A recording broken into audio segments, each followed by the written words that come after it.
Thanks for disrupting your afternoon. I'm Karen Finney, and from Austin to Asheville, Little Rock to Biloxi, if you want to disrupt the political process, guess what? The Supreme Court just made it harder.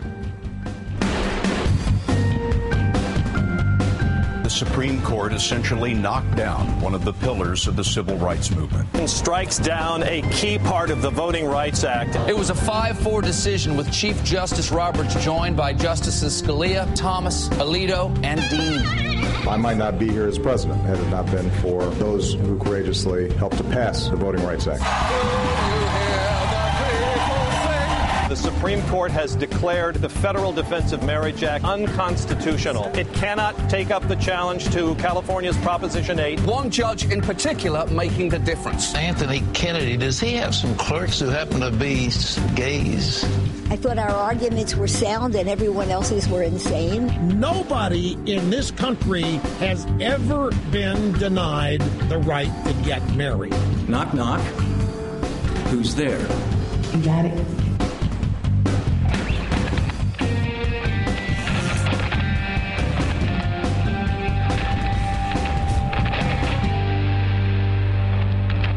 Thanks for joining us this afternoon. It has been another busy week, from a standoff on women's rights to the trial of George Zimmerman, the president's trip to Africa, and landmark Supreme Court decisions. It was a week that both answered and raised new questions about what it means to be equal in this country. We start with the big news at the Supreme Court this week: equal protection under the law. This week, LGBT rights took a huge step forward as the court affirmed that same-sex marriages will now finally be recognized by the U.S. government.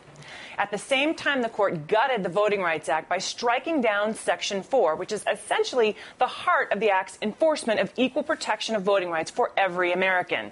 Now, within minutes, Texas Attorney General Greg Abbott demonstrated exactly why equal protections are still needed.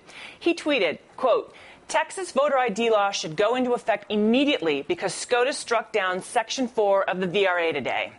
Abbott also announced that a redistricted map of Texas designed specifically to dilute the strength and impact of minority voters would also soon go into effect. Both measures had been blocked by the Voting Rights Act during the 2012 election. This year alone, 82 measures in 31 states have been introduced. And before Tuesday, the Voting Rights Act served as a protection against such measures. That's gone.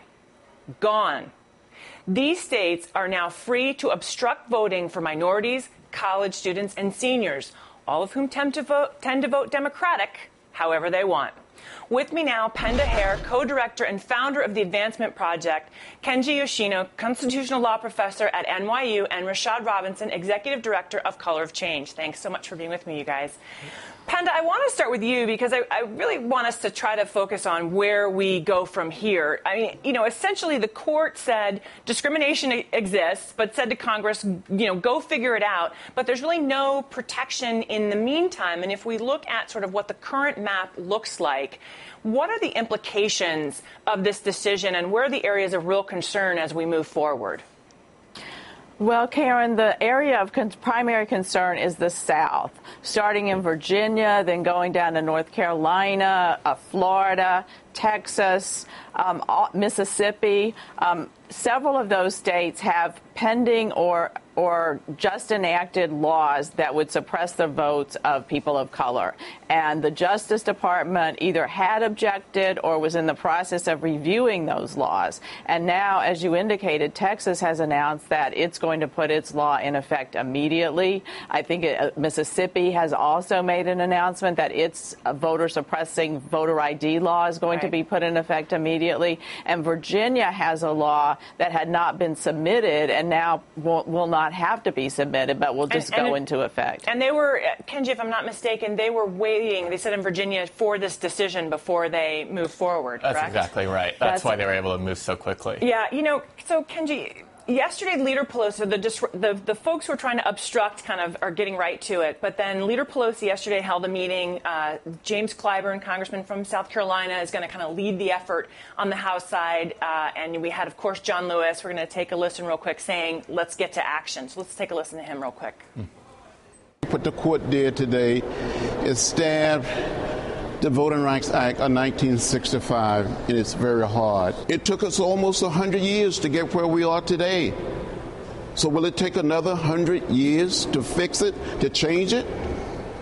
I call upon my colleagues in the Congress to get it right, to fix it.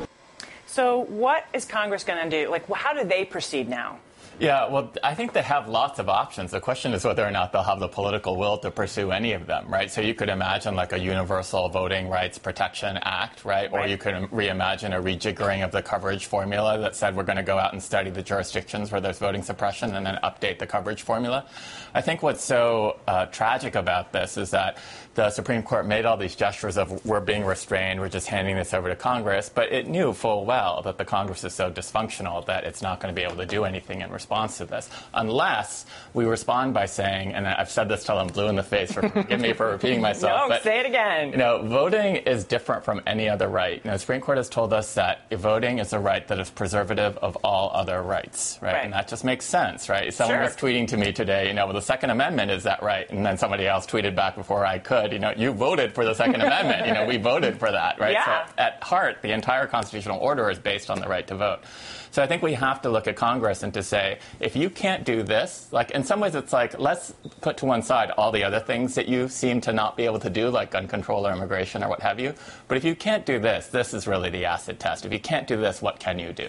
To this question, though, about a new formula, one of the things that struck me, this is my own sort of, I am not a lawyer, I'll say that now, but it struck me that if you look at how much we saw going on in 2008 and particularly 2012 that needed to be stopped, prevented, in order for people to try to vote, have that vote counted, you still had people waiting in line 8 and 9 hours.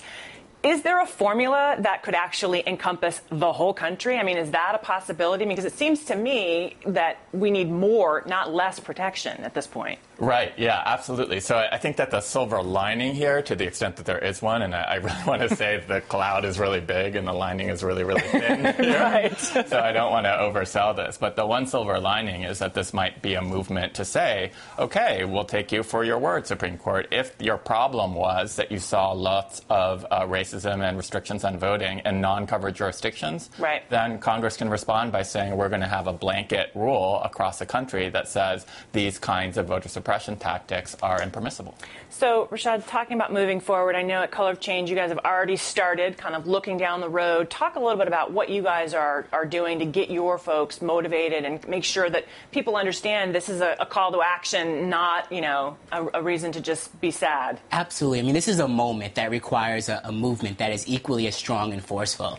At Color of Change, along with our friends at the Advancement Project, we've launched freetovote.org, which is a movement that's talking about a constitutional amendment for the right to vote, but more importantly, trying to capture the energy of everyday people who were outraged by what happened and maybe were going to have sort of an instant moment, instant reaction, and go back to doing what they were doing before. We are capturing that energy. Hundreds of thousands of people have already went to freetovote.org and signed up. We're hoping to move that energy into state-level efforts around the country for early voting, ending felony disenfranchisement, same-day registration, all the kind of measures that will open up and expand the vote, while also continuing this longer and deeper conversation about how do we ensure voting is protected. We have a freedom to vote in this country that can't be sort of put aside by our politicians. To that point, Penda, last question to you. I mean, if the silver lining could get maybe a little thicker, I wonder if part of what we might see, particularly through what you're doing with Color of Change,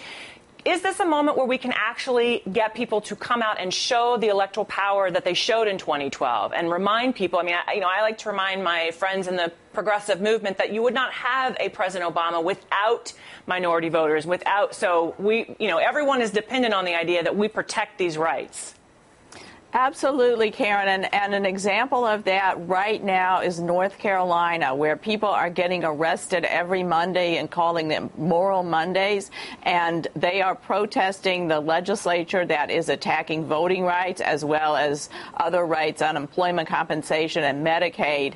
And I think it shows that there is real power still in protest, in joining the Free to Vote, and in voting in 2013, not just in presidential years. What people have to remember is you have to vote in every election every year. That is a great point. Kenji, Yoshino, Penda Hair, and Rashad Robinson, thank you so much for joining me. Next, the other major ruling this week, the one that left Justice Scalia and so many others on the right scared. This is Disrupt on MSNBC.